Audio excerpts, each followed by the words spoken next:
आपले स्वागत आहे.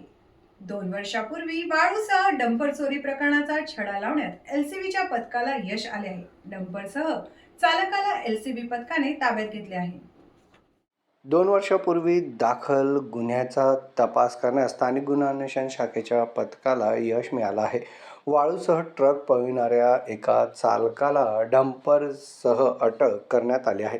क्षमतेपेक्षा जास्त वाळू भरून वाहतूक करणाऱ्या ट्रकला महसूल अधिकाऱ्यांनी पकडून तहसील कार्यालयात डंपर जमा करण्यास सांगितले होते.